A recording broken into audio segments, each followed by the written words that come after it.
Are you frustrated by the finished product from your team members? Or are you just frustrated because they haven't got the capability to do what you ask them to do? You hire a unicorn, what they say on paper, and you just assume that they could come in and do whatever job that you want them to do. But then you're left a bit frustrated with the fact that they just can't follow the instructions. Now, I've got a really great tool that I want to share with you, and it's taken directly from the sporting and the teaching sector. And what this will do, it will enable you to build capability, increase capacity, and leave your team members with an increased sense of confidence. And the method is bit, part, whole. So what does that mean? Take a project, for example. It's breaking that down into parts and then breaking those parts down into bits. And these bits are small pieces of skill in which you can refine to create a part of a project or a part of a meeting or a part of a process before you then integrate that within the whole. So that can be confusing to some people. Let's take it from a sporting context. Let's look at your forehand in tennis. Now, within your forehand in tennis, there are many different parts to it, and there are many different bits to it. So some of the bits to it, you've got your footwork, you've got your grip selection that you're going to use, you've got your backswing, you've got your impact, and then you've got your follow through.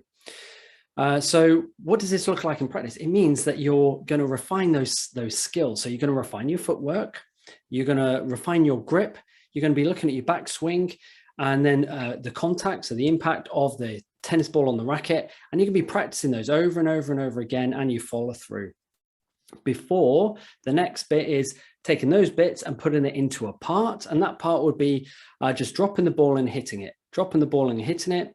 The next increased difficulty, and this is really important to do this, so increase the difficulty, maybe someone throwing a tennis ball and you hitting it. And you just keep repeating that until you become, until it becomes really embedded and refined. Now, to increase it even more, you will just get into someone hitting the ball back to you. And you will refine all of these different bits and parts before you integrate it within a game.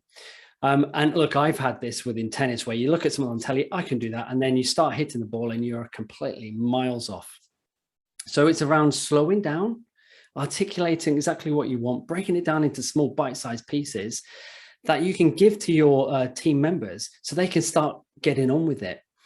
So what does this look like in a, let's say, a corporate context? Okay, so whether it's a project, it's around taking a project and breaking it down into small parts and then looking at each of those small different parts into bits. So what are the bits of this project that they can start doing, especially if it's a new process, as example.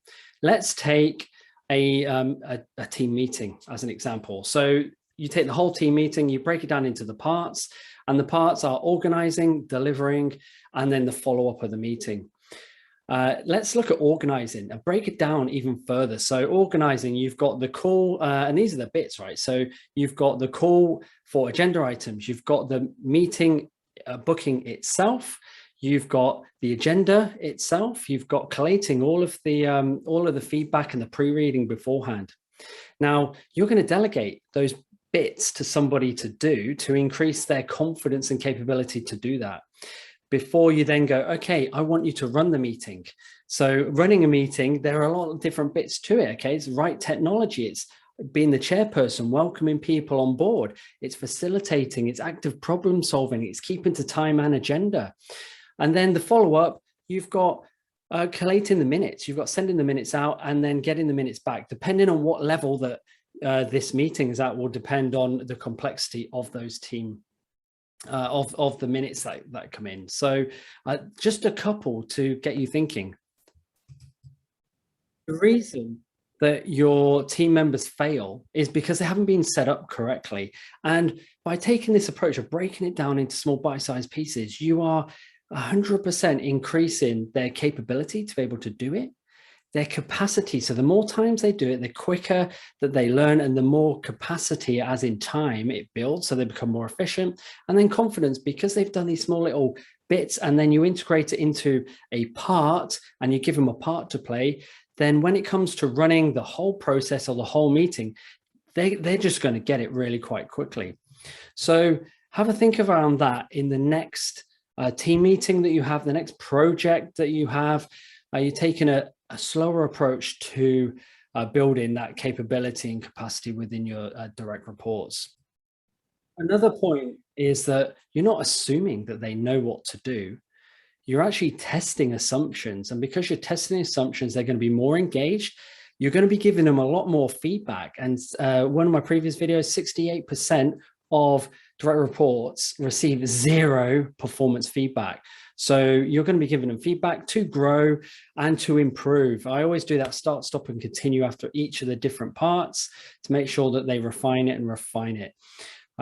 Great leaders are, in fact, great teachers, because they slow down, they ask and they listen, and they build capability within the team, right? So it's like Richard Branson used to, his philosophy: you train people to leave, but you treat them so well that they want to stay. Have a think about it over the next couple of weeks.